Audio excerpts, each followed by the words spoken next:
So it's Sunday, July, I believe 18th or 19th, in the heat of Spanaway, Washington, the summer of 2015, and I'm out here sifting soil. So what I did is I had an existing pile of, this is soil that I've screened from the dirt around this yard here, back there under those trees, and I've dug holes and I screened the rocks out, these cobbles, because there's a lot of cobbles in the soil around here. Look like that, so you got to screen that out. But I use it for drainage in the bottom of my pots when I put the potting soil in the pot. I'll put the rocks at the bottom of the pot so I get better drainage. You can see it. This is from the worm castings. Worms do not like the sun. You need to put these guys back. Let's see what happens if it's sun. They don't like that. But this soil, what I'm going to do is, this is the sifted from the worm bins here. And you can see there's peanut shells and sometimes pieces of eggshell in there too.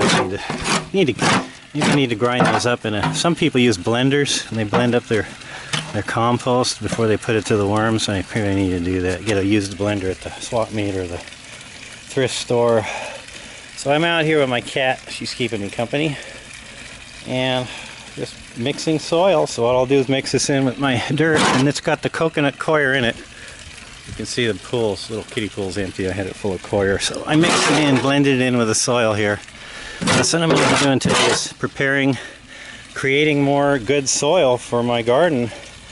And I don't know about a lot of you out there, if you ever go and buy soil, if you buy it from like a big box store, I bought it and it had rocks in it. And anything you buy it's questionable what's in there unless you really know what you're buying. Like if you buy soil from somebody that delivers it to your place, you don't know you're getting good soil either. It might be just under the soil that's underneath the topsoil from a construction site or something. So what I do is I use the existing soil here, and that's what I do. I take my time and I screen out all the pine cones and the rocks and the weeds, and then I blend it with the coconut coir and screened worm bin compost that I just, every time I have to throw something out, clean the fridge out, or have leftovers, I add it to my composting bins. And eventually, that's the main thing. You've got to build good soil, you know, because if you don't have good soil, you can't have a good garden. It's like, and water too, you know. That's why I have the big tanks over there full of water, so I know I always have water for, you know, when I'm in my old age, I might not be able to afford to pay for the water service, so I'll have to rely on my own water system for my own water because it'll be so expensive. My Social Security won't pay for it, so I'm planning on when I'm elderly, to have to survive and because I won't be able to afford anything hardly. So anyhow, that's what I'm doing here. Today I'm working in my garden making soil. So I don't know how you guys out there make soil. I mean, maybe you just have a couple acres of land and you go around scraping the top 2 or 3 inches off and piling it up and then putting yeah, have a lot of land. Then you can do that. If you have acres of land, you can go and scrape the top of the soil off and then build your garden beds from that. But me, I got to do a little bit at a time here. I only have 1/3 of an acre, and most of it's covered by these evergreen trees, which are Douglas fir trees. So I never want to cut those down. You know, never want to cut down any of my trees. So you know, they provide, you know, habitat for the other wildlife and provide shade, and they clean the air too. They soak up the carbon into the woody tissue, and then takes the carbon out of the air. So they're, you know, I think if anything at all, their answer to the there's too much CO2, we need to get it out of the air somehow. And that might be the easiest thing, to just be planting trees all over the place. As much as that sounds like a lunatic idea, you know, I might be crazy saying that, but the best thing I believe that we can do is reforest as much as we can, you know.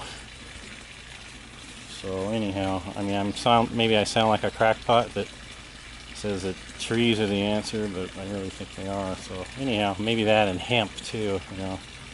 You know, a lot of you think that, you know, if we're allowed to grow hemp, then people will abuse it, and little children will get their hands on medicinal cannabis and hurt themselves, or maybe that there might be businesses that may go out of business because the hemp is a competition to the business that they're in. So I think, you know, I mean, aren't we all about capitalism here in this country? So isn't it always about, you know, if somebody can make a better product that's more durable, that's cheaper, that's more environmentally friendly, like a hemp for fiber, and we should be doing that, you know, and growing trees too. You know, it shouldn't be just, you know, I know we support the timber industry and that they need to have wood for the mills, and then, you know, houses have to be built, but also, you know, there has to be responsibility too with harvesting timber. If they're going to go out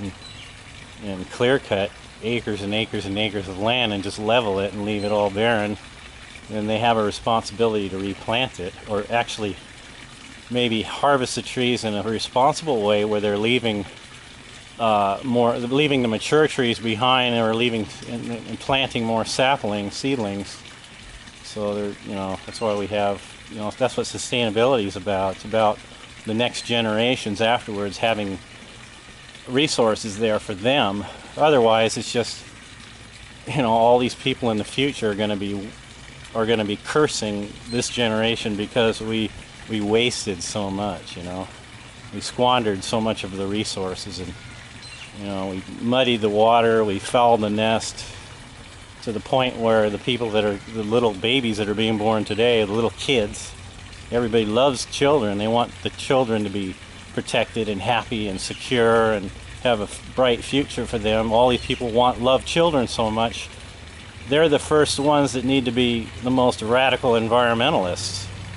I mean, wouldn't that make sense? If you're for children, then you're for the environment. So, you know, I know maybe you have a yacht, maybe you have like 1,000 acres in New Zealand with a heliport and underground bunkers and all that, so you can not like the idea of like preserving the planet. So maybe, I don't know, it might be a conspiratorial rant there, but why are we here if we're not here to make the world a better place? You know, leave behind a legacy of health and of nurturing, of sustainability, you know, and of making so when you leave the planet, you're leaving it in a better way than when you came.